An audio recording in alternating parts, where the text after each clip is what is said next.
Hey there, this is Jake with SurvivalGeek. Today we're going to be demoing the Estwing camper's axe as well as the Lansky puck. It's a sharpener for axes and hatchets and shovels, machetes, spades, chopping tools, gurgies. Let's go ahead and get this thing open. This is the Estwing. It's a 14-inch 1055 carbon steel axe. This off. It's got a little piece on the back side here. It can be attached directly to a pack or to your side. Lightweight camping that you're doing, you're always got an axe with you. Well, not an axe, I'm sorry, hatchet. So, as you can see, this one's real slender here on the front. So it's great for, it's not too thick, it's not meant for splitting, it's meant for limbs and small trees and such things you can burn with light fires so you can continue to keep going. It's got a hook built into the end here just for pulling tent stakes out of the ground. But this one, I've already got a pretty good edge on it already, but I wanted to demonstrate the puck. The puck, very handy to carry with you inside of a pack when you're going camping. It's got two sides. One's fine and one's a medium to coarse grit. The coarse grit is at 120, the medium grit is at 280. So what we do when we're sharpening with a puck, so really, get closer to here, we're looking for circular motions, okay? So either counterclockwise or clockwise, it's up to you.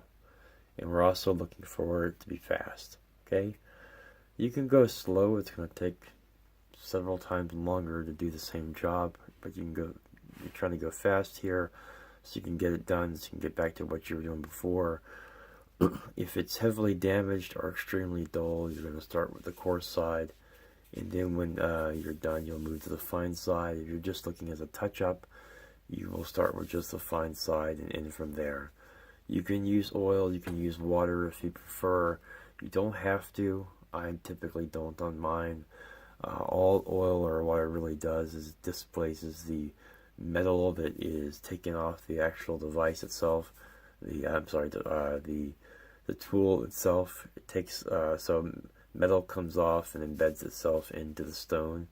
And oil or water will when applied and continually applied throughout the process of sharpening, can displace that metal, and as well as the breakdown of the aluminum oxide. So that this is built out of this aluminum oxide. It'll displace that, allowing the pores of the stone to open back up and help you take off more metal off your device, the tool, I can call it device. So how this works is we take our axe head, then we get at the angle that we want. It's a circular motion. And we can move the stone at the same time, keeping it at the angle that we want. And see, now I'm going faster. Circular motion. Okay? I'm not worried about heat. I'm on a bench grinder that's rotating at anywhere from 3 to 6,000 revolutions per minute. Then I'm worried about heat. Here, I'm not going to go even nearly that fast, so it's not going to generate heat that I'm talking about. So, to keep it from wear down and cutting a groove into your stone, after so much time, you'll, in your hands, just spin the stone a little bit. Okay, flip it over after some time. Do the same thing on the opposite side.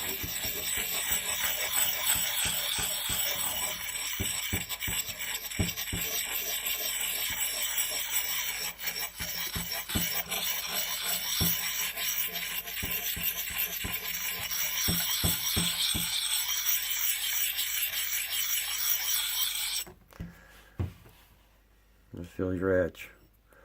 What you want to do is take your hand, your thumb, Move your thumb up the blade and feel the edge of the blade. Push off the blade.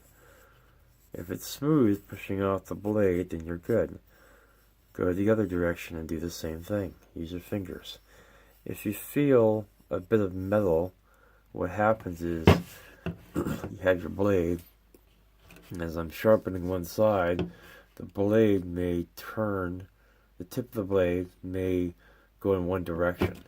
So bend back a little bit. And if I feel from this end there's a burr there, a sharp part of the blade on this side, and we call that the burr, then we need to remove that burr so it's smooth on both sides when we run our fingers this way towards the blade. We don't want to remove it this way. We're not trying to cut ourselves. We're trying to feel if that's there. If it is, we want to remove it. This is a cutting instrument, so our blades last longer at 30 and 40 degree edges. Cleavers are typically set around 40 degrees. 45 degrees is typically great for a cleaver. Most people get the impression that an axe or a cleaver or a chopping instrument, machete or per se, needs to have a 20 degree or 15 degree angle. That is wrong. As you're cutting, you run the risk of actually breaking the tip of the blade itself, as well as dulling it several times faster. We don't want to do that at all. So try to keep yours around 30 degrees, 35 degrees. Still going to be sharp, still going to get the same job done, except your blade is going to be sharper, longer, and last longer throughout the day. So we'll finish up with the light side. So we worked with the dark side first, the coarse side. What we say our coarse side is at 280, and after we've removed enough metal to where it feels like it's pretty sharp, then we'll swap on to the smooth side and do the same thing all over again. And if I stop along the way and say, oh, well, I'm going to decide to go this way now, it doesn't matter. It's not going to harm a thing. Okay? Counterclockwise. Clockwise. Counterclockwise. Clockwise. Doesn't matter. Okay? Flip it over.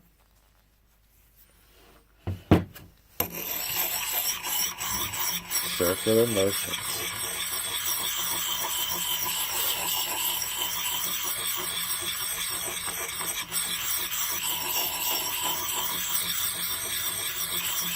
And for the safety Nazis out there, yes, it's a great idea. It's a great idea to wear gloves and eye protection. I've worn glasses all my life, so I've always got eye protection on. And there we go. Back down to a extremely sharp edge.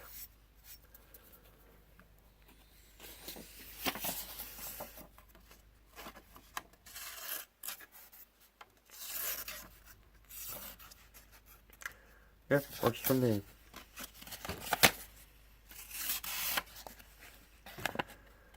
So, and that's that. So circular motions. Just for the puck.